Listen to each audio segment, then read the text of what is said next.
Blumund is supposed to be a quick stop on the road to Inglesia. Naturally, that means Mjollmile has built an entire new problem waiting for me.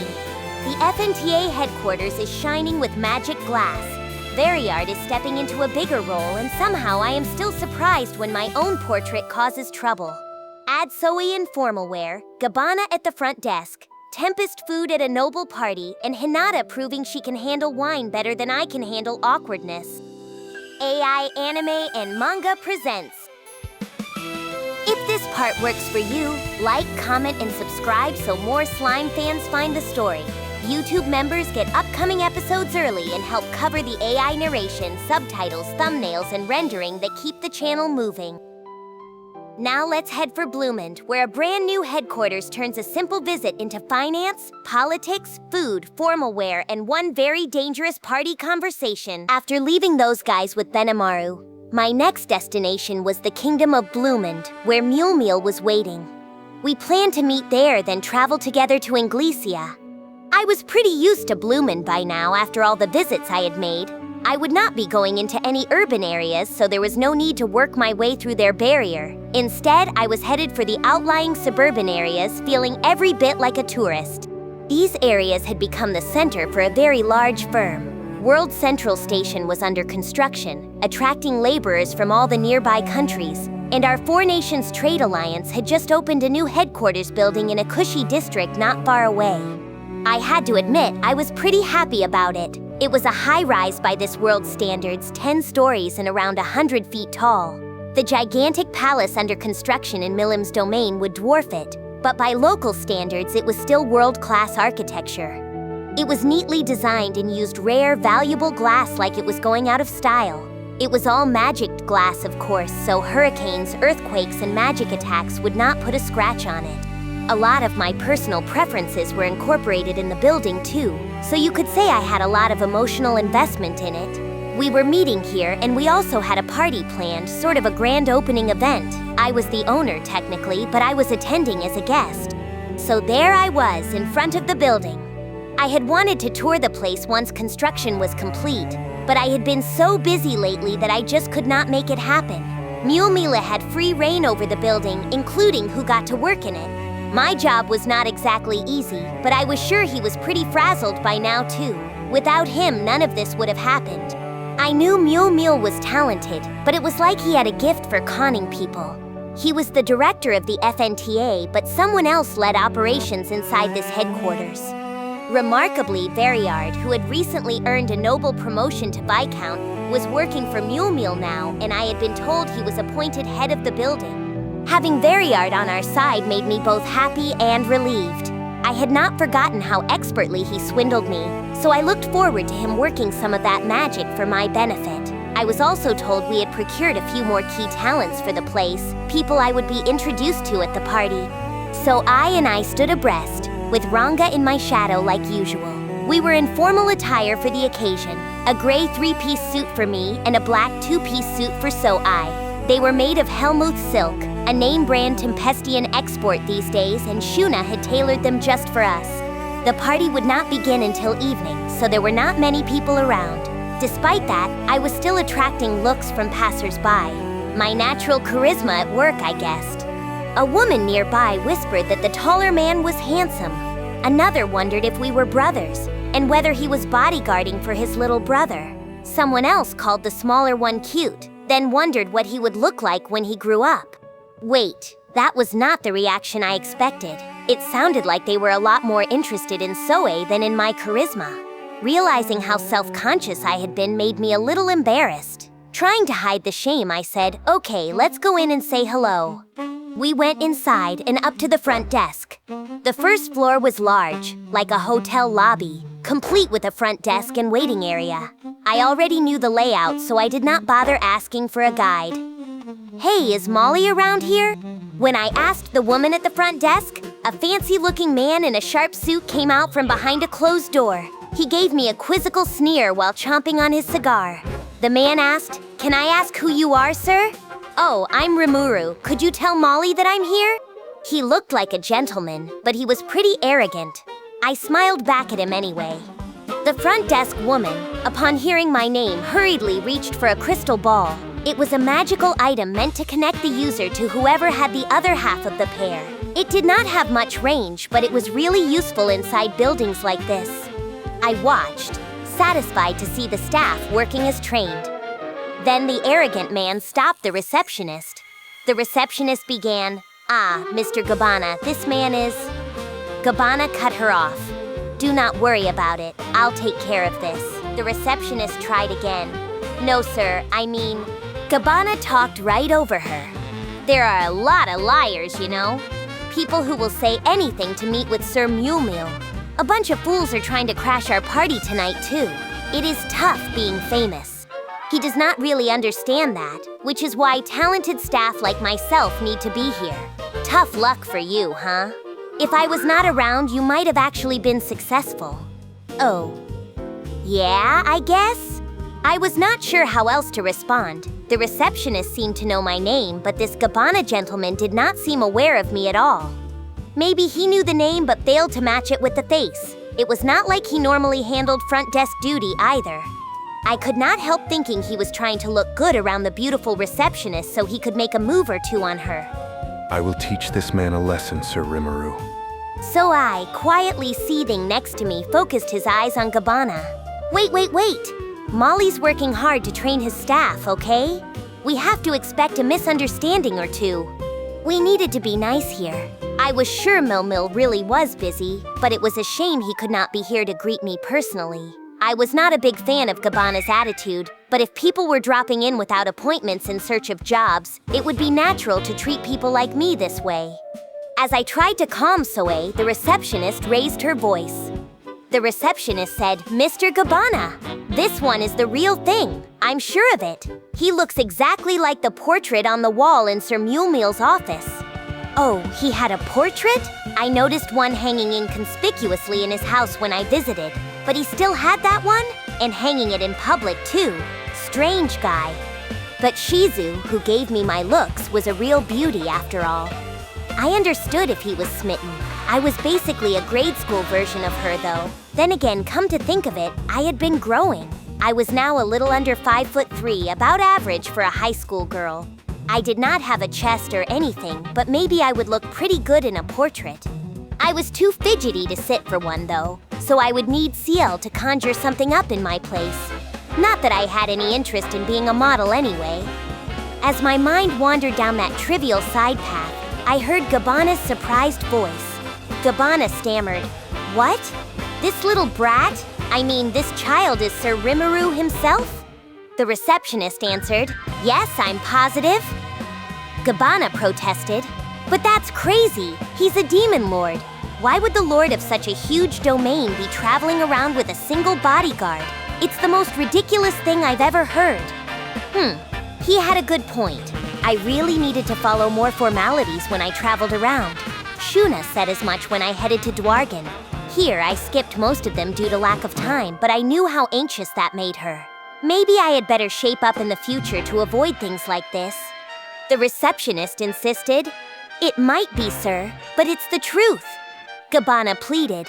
I mean, would a demon lord just prance in here and say, Hey, is Molly around? Of course he wouldn't, right? He sounded like he was pleading for his life, tears in his eyes.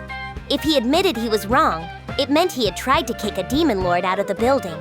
I was sure he had a vested interest in denying everything. The gentleman mask was off, and now I was seeing the real him. I kind of felt like a bad guy. Hey, I'm sorry. I'm not out to sick my dogs on you or anything. You have a covert agent here. You could sick on him. Enough, Soe. But this isn't your fault, Gabbana, so I'll put it behind me. Could you just pass me on to Molly, please? My proposal made Gabbana's face light up. He asked if I was sure, and I told him we would all be a lot happier that way. Tears began to flow from his eyes. I did not know what scenario he had been picturing, but he beamed at me and thanked me over and over.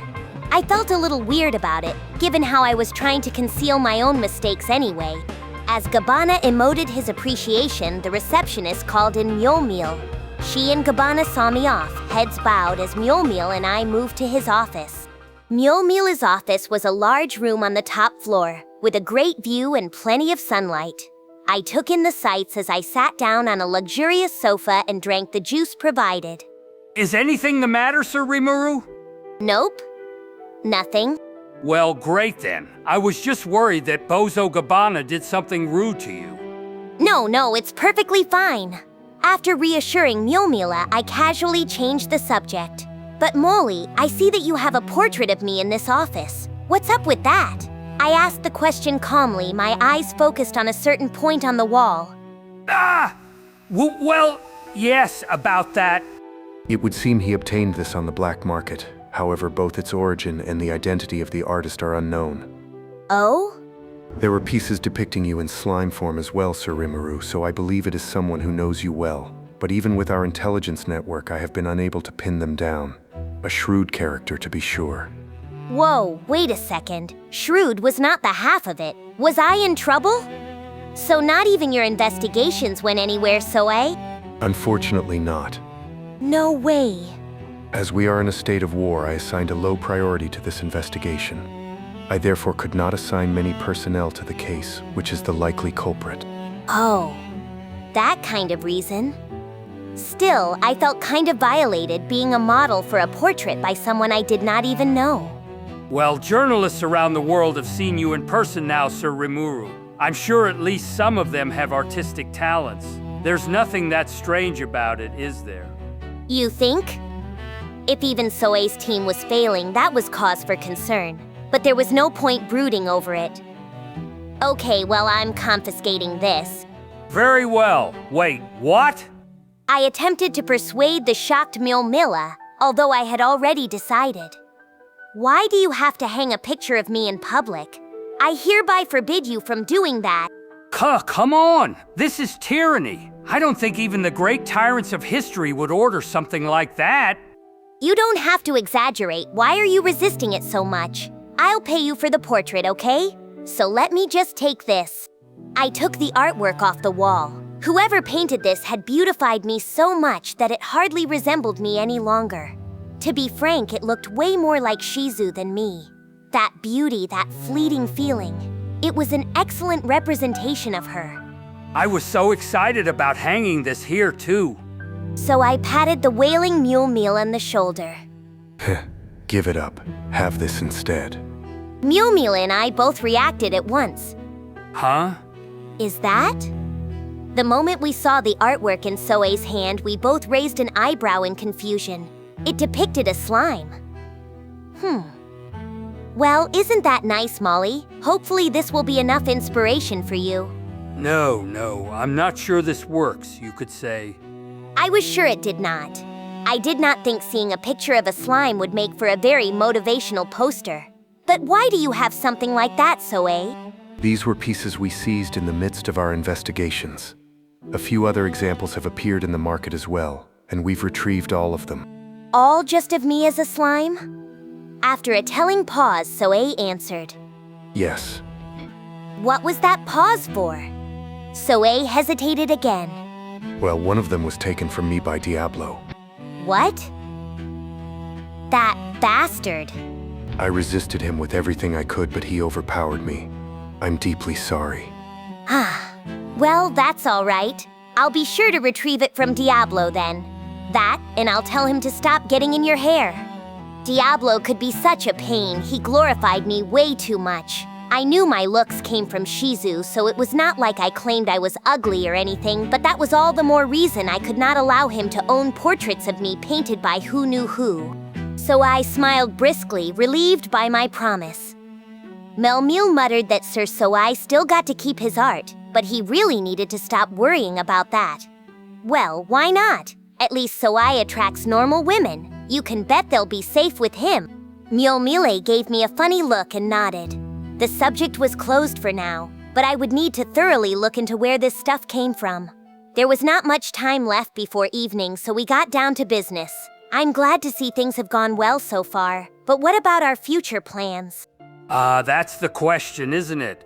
I'd like to receive an update from you, too. Well, should I begin then? No, you see, we've received loads of questions about your plans from all kinds of people. For tonight, I'd like you to enjoy the party, and then tomorrow we'll hold a conference to go through them all. Ah, well done, Molly. No stones left unturned with you. Wahaha, but of course! I felt like I had been repeating myself a lot lately, and I was getting sick of it. But we would get a whole lot more done at once this way. Kudos to Mjollmile. So I had him report on his current dealings. All our plans were sailing smoothly. We had gradually been consuming a number of underground criminal organizations, and by now, almost nobody openly defied Regi any longer. That's wonderful. It's scary how well that's going. Oh, it truly is. Sir Veryard is one of the most talented people I've ever met. He's using methods I never would have conceived of in a million years to expand our power. Honestly, he's even better at this than I am. Well, don't feel bad about that, Molly. He got the best of me once, as I recall. I can't blame you for thinking you lose out to him. I hate to admit it, but he's just a monster, let me tell you. It's like he reads people's minds and manipulates them into doing whatever works out best for him. He might even be more qualified to direct the FNTA than me, you know? Well, who knew? Veryard was clearly a talent, but whether he was CEO material was another story. No, I don't think so. Mjollmile sounded puzzled, so I kept going. I was not just saying this because we were friends. It was a boss's mission to reward the people under them for getting the job done. If a boss was too talented, they might not accurately judge other people's achievements. Mjollmile looked less than convinced, so I explained. Everybody was different, so everybody had different talents. A boss had to assign workers to the tasks they were best suited for. But if someone was too good at the work, they tended to do everything themselves instead of relying on anyone else. If that kind of person stood at the top, there was a good chance they would start thinking, I am the best, and I am always correct. Autocratic was the word for it. Talented people could become strict and polarized.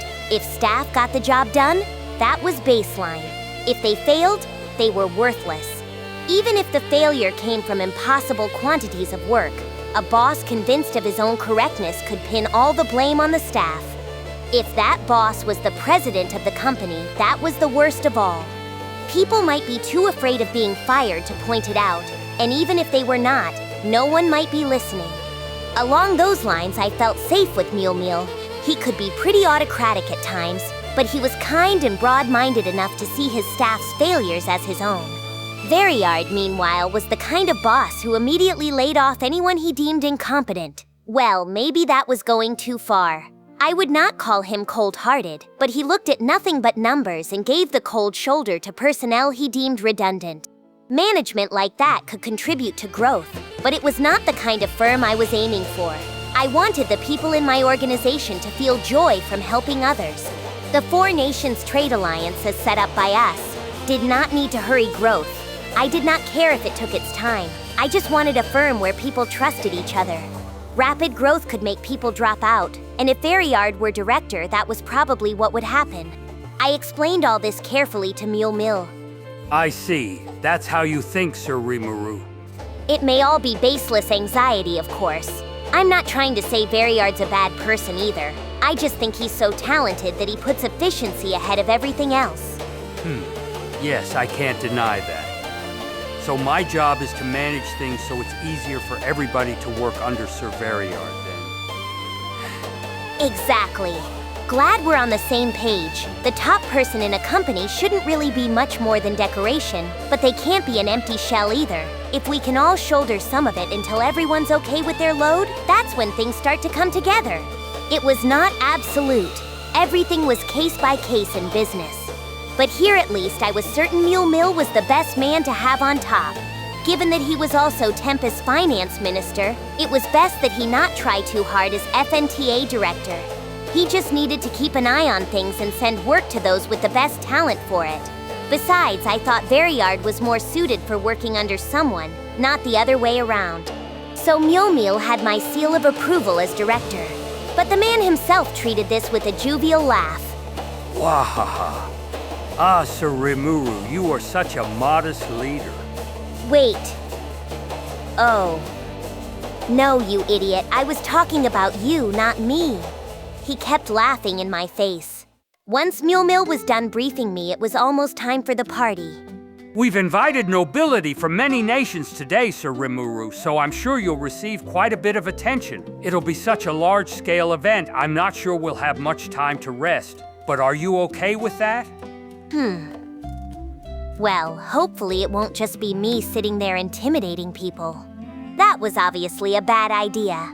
But I did not want to deal with a bunch of annoying hangers-on either. I could solve this by not attending. But everyone from Gazel and Yom to King Doram of Blumund was on the invite list. If Mjollmile was director of the FNTA, then I was sort of like the firm's top benefactor. I could not duck out just because I did not want to be there. I could shoo them away if you like. So I looked deadly serious. If I let him shoo them away, my instincts told me there would be a bloodbath. No, I'll be okay. I'll just use my consummate communication skills to fend them off. Understood. I will keep a prudent distance in my bodyguard duties then. Great, thank you. That was a relief. There would be nothing but A-listers at this event, so violence was out of the question. It would still be that way even if they were not A-listers. But if we triggered an international incident, it would involve a lot more people than me. Ranga poked his face out from my shadow and told me, "I am here too, my master, fear not." Perfect, I'm counting on you. Cute little guy. His antics drained all the nervousness from me as I began striding toward the party venue. The 9th floor, one below us, was wide open for the most part. It was designed to hold large meetings, activities requiring many employees, and other such things. Right now, it was decorated for the party, complete with tables set up for buffet service. The 8th floor was the employee dining hall, letting staff look at the scenery while they ate. Coffee and tea were available at all times, so staff could use it for business meetings and informal chats as well. All the food served at this party was prepared by the cooks in the kitchen. There were pickles, soups, cured ham, premium steak, meatballs, roast beef slices, pasta, takoyaki, yakisoba, okonomiyaki, curry, meatloaf. Hang on. They did not go as far as ramen at least, but something about this menu did not seem too appropriate for a business party. Hey, Molly? What is it? Isn't the choice of food a little odd? You think so? It's all the most popular items from Tempest dining halls. Yeah, I know that, but, huh? I took a deep breath. Maybe the buffet menu could have used more of a red carpet touch, but there was no need to be bound by convention either. If we were here to give this world a breath of fresh air, maybe this menu was the right way to go. You know, the food we had on offer at the Founders Festival was pretty off the beaten path as well. If anything, I think some of our guests were expecting something like this. Oh yeah? Well, I guess we're good then. Indeed. And if we're not, it's not like anyone's about to complain. I really liked how Molly could keep such a casual what happens happens attitude. As I reflected on it, I realized I was overthinking things. I took another look around, wondering if there was anything else to bring up. Then my eyes settled on the man who had built the whole venue. It was Veryard. Veryard greeted me with a friendly, beaming smile. Well, well, Your Majesty. Oh, but in my current position, I suppose you'd allow me to just call you Sir Rimuru? I nodded back. Not that it was a problem, but Veryard's smile brought up some bad memories, so I could not help keeping my guard up around him. Now I really could not laugh at Mjollmile. It was extraordinary that Blumund was so ready and willing to change the entire makeup of the nation. It would have been unthinkable back in my old life. Even if absolute monarchy still existed on Earth, accomplishing that without bloodshed was pure fantasy. But here was King Doram, doing just that. Better not mess with him, using his own kingdom as his chips? Talk about a true gambler. I did not have the guts for that, so he got nothing but respect from me. And Veryard, being his former right-hand man, was not anyone to look down on either. Well, everything looks thoroughly taken care of around here, Veryard. Having you in command is a tremendous relief. Keep supporting Mjollmile for me, okay? Veryard answered. But of course. And please, go ahead and call me just Veryard. My father, the head of our family, might be a marquis, but he is planning to abandon the title without me inheriting it. Really? Whoa. Blumund's moves would shake the nobility in the future, but that only really applied to the lower classes of nobility. I was not so sure about earls, but if you were a marquis or higher, I thought you would be safe no matter how things worked out. Veryard continued. Yes, well, the time will come soon when we're called peers, not nobles, and then we'll likely lose our powers before long. I was the one who drafted that plan and presented it to King Dorum, after all. It was you? I deserved praise for not saying that out loud. Veryard laughed and explained that those were the times we lived in. The nobles might be the big movers and shakers of government for now, but once the people got up to speed on politics, they were not going to be happy with the status quo. It was important to gradually cede authority to them so things would not get too hostile once that happened. Well, I'm sure yes, but you can't just ask a bunch of people who've never been near politics before to run a nation. Veryard smiled at my concern. No, and that's why I want to become a commoner now. That way I'll be in a position to accept the powers that are due to come to us. Oh, that kind of thing? I would not call it cheating, but he was certainly fixing the match quite a bit. It sounded reasonable to me. I did think that strategy would keep the nobility's dissatisfaction to a minimum.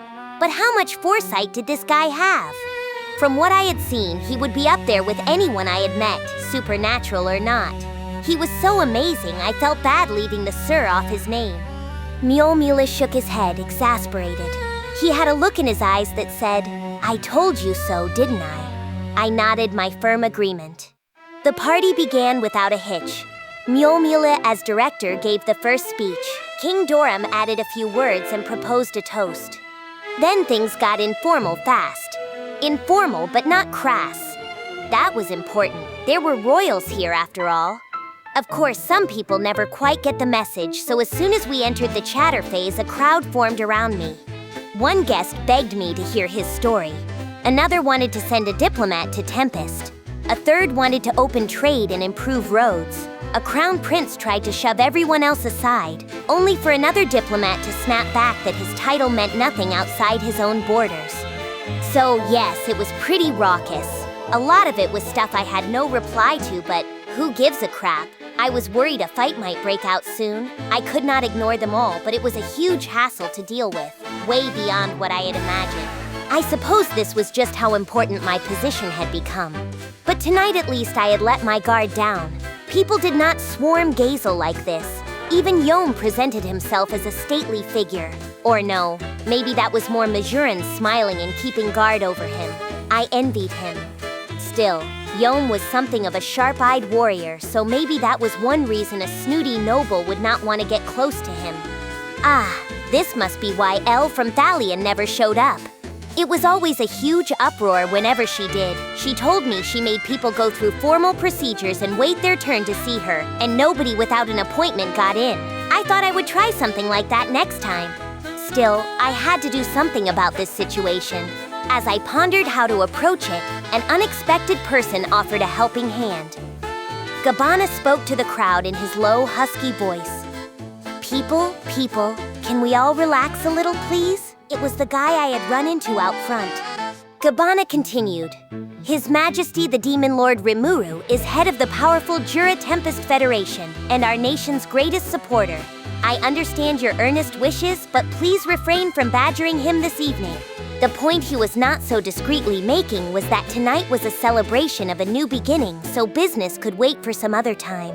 He might have been crying in front of me earlier, but now Gabbana was a beacon of hope, and he got a good reaction too. A few guests apologized, promising to file formal requests later. Most of the crowd quickly made their escape instead of trying to say anything to me. I would not exactly call that praiseworthy behavior, but I was not going to yell at people over trivial things. I only had so much time in the first place, so Rigurd was in charge of who got to meet with me. I only extended the honor to a carefully selected few, and even now, I was still in the process of sifting through all the requests. In the future, I would follow Elmesia's example and be more stringent. The fewer troublesome people in my life, the better. That meant I might never see some of the people at this party again. For tonight at least, I was not going to mind a little crass behavior thrown in my direction. I had to say, I was seeing Gabbana in a much better light now. He stood a distance away, keeping an eye out for me, and thanks to him, I got to sit back and enjoy the party a little more. Now that I had a little more freedom of movement, I looked around at the other guests. I had met with Gazel and Yom in advance, so there was no need to go out of my way to say hi. They would be at tomorrow's conference too, and if they had anything important to tell me, they could do it there. For tonight, all I had to do was hang out and act regal. I hoped to find someone interesting and get into some fun chit-chat. I looked around to see if anyone suitable was nearby, and there she was, a tremendous beauty, the kind who would make anyone turn their head. Who was it? Hinata, of course. Hinata was wearing a dress with a wide-open back, jet black like a moonless night, and studded with jewels that looked like stars. But the dress was not all that noteworthy compared to her own sexiness. She kept her hair short, and between that and the dress, all her skin from the back of her neck down to her waist was on full display. She had tied a ribbon around her neck, but even that only accentuated her appeal. Her pale skin was dazzling against the dark hue of her dress. Too dazzling, really. It was called a backless dress, apparently, and I did not know who invented it, but it was a truly wonderful design. I needed to save that to a file in my brain. Or maybe I could have Ciel record this as a video for me. There is no such function. No, there was, right? I mean, Ciel had played back high-resolution video of all the stuff in the labyrinth for me. As we are not inside the labyrinth, no recorded footage is accessible. You had to be kidding me. I knew Ciel could do this. It saved video from my battles against monsters, didn't it? I could study them later. Just do something like that here. That was all I was asking. Negative. No justification found. Why was it talking like a robot all of a sudden? I hated a partner who went unreliable at the most critical moment. Left with no other choice, I devoted every slime cell in my body to the task as I smiled and spoke up. Wow, Hinata, you look beautiful tonight. That dress suits you so well. Hinata was having a sip of wine, but she put the glass on the table and turned back toward me. Gazing dubiously at me, she spoke.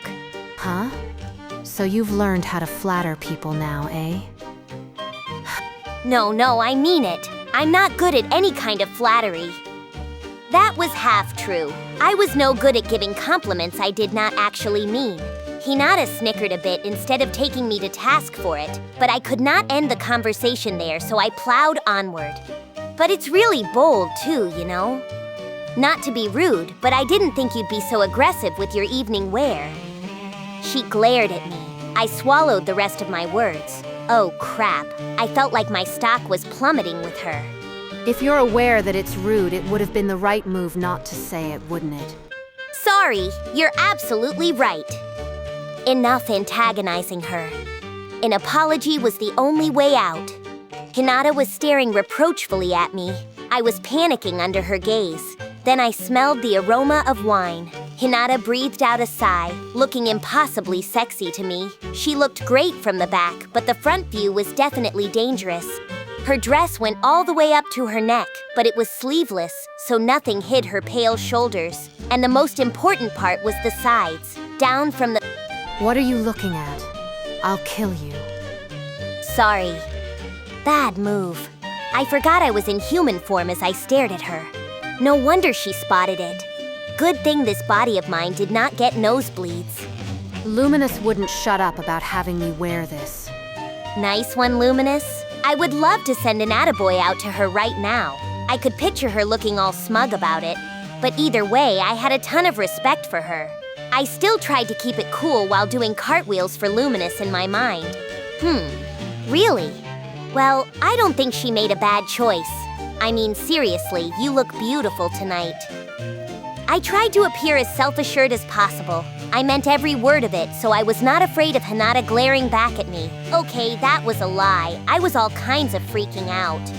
Here we go again. Before Hinata could continue, I covered her lips with my own. Or rather, it would have been perfect if I could actually do something like that, but a single misstep and it would be a lot more than just sexual harassment. I would be a sexual offender, and besides, I was way too timid to have that kind of courage. So I went with words instead. No, really! I tried to sound serious. Then I noticed Hinata's cheeks turning red. This might work. Look at this. I was doing better than ever before with... I believe she is just inebriated. Huh? I turned my attention toward the wine Hinata was drinking. Oh, hey, doesn't this one have a high alcohol content? Is it? I'm enjoying it a lot. Hinata might not have much tolerance, huh? I sincerely doubted that, but if Ciel said it, I was curious. I had been too focused on her looks tonight, but now I wondered about that sort of thing too. So I held up 3 fingers. Hey, how many am I holding up? Are you making fun of me? No, nothing like that. Hinata sighed heavily as I hurriedly denied it. Look, you realize that I'm a saint, don't you? I've had the chance to travel with Chloe, and Luminous taught me a lot after I came back too. I could easily detoxify this alcohol if I wanted. Ciel tricked me. But if that was Hinata's claim, it made sense. After that, well, let's just say I had a lot of trouble getting back on her good side. I never did get to ask why her cheeks turned red right then. Route confirmed. The next episode and full playlist are ready. Then don't stop here. Keep watching in story order and subscribe before the next part drops.